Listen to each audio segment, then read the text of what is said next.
one is refusing. Harambee is good. Some of us, like me, Mr. Speaker, are product of Harambees. If I didn't get Harambee support, Mr. Speaker, maybe I would not be a senator, because even going through my schooling education, a number of us in this house.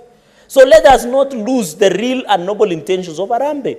We agree individuals have hijacked Harambees to launder their money. You are seeing cases where people are contributing 5 million shillings cash, 10 million shilling cash, and their salaries are known. Somebody is earning 500,000 after tax, 300,000, and they take loan maybe through what we call mortgage, Mr. Speaker.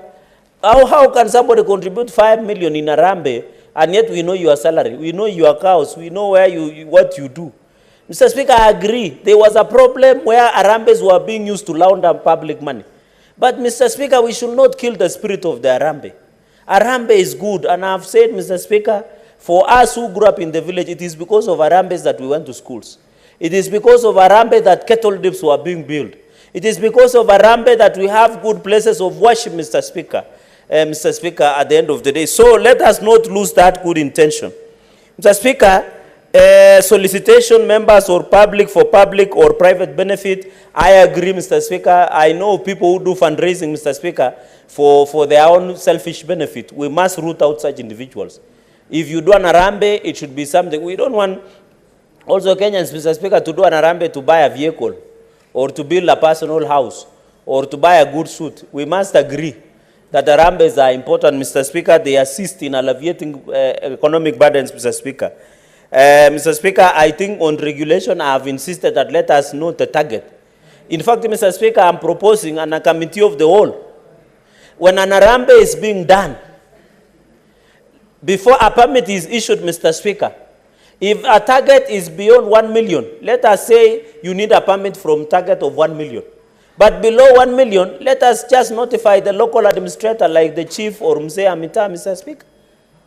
Because if you require a permit to do 100,000, 150,000 somewhere in Siaya, in small village, where they have a small something for funeral, I know in Luo Nyanza, the process of funeral expenses are quite expensive because it's an elaborate process. But why would people who are fundraising for 250,000 require a permit, Mr. Speaker? Let us say from 1 million and above, you need a permit. And the process of approval, let us leave it to the level of within the Ngao administration, Mr. Speaker, or CCM, Mr. Speaker. Number 2, Mr. Speaker, is on the lifestyle audit. The people who do this fundraiser, they have been using to launder public money.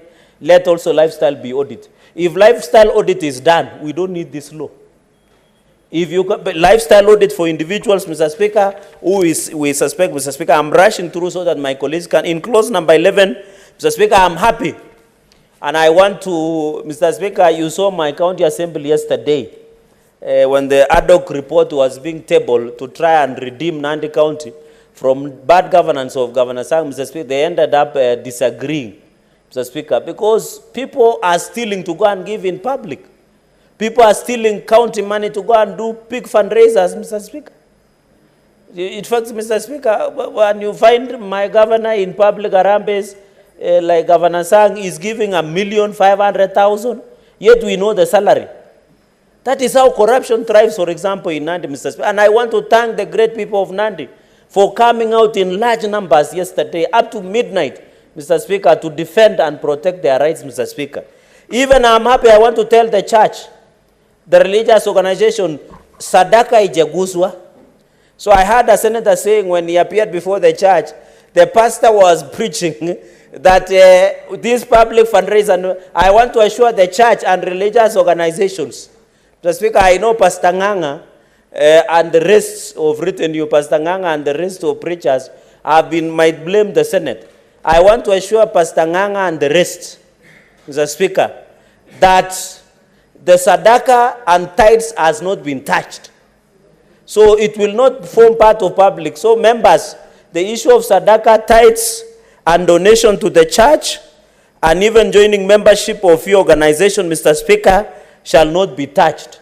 And even, Mr. Speaker, the issue of receiving lottery or raffle like winning sport pesa and the rest, Mr. Speaker, has not been touched. So I want to assure members, because I met my religious leaders, I've been argued on basis whether Sadaka or tithes or it has not been touched. The law has exempted such, the tithes and Sadaka not to be touched, Mr. Speaker.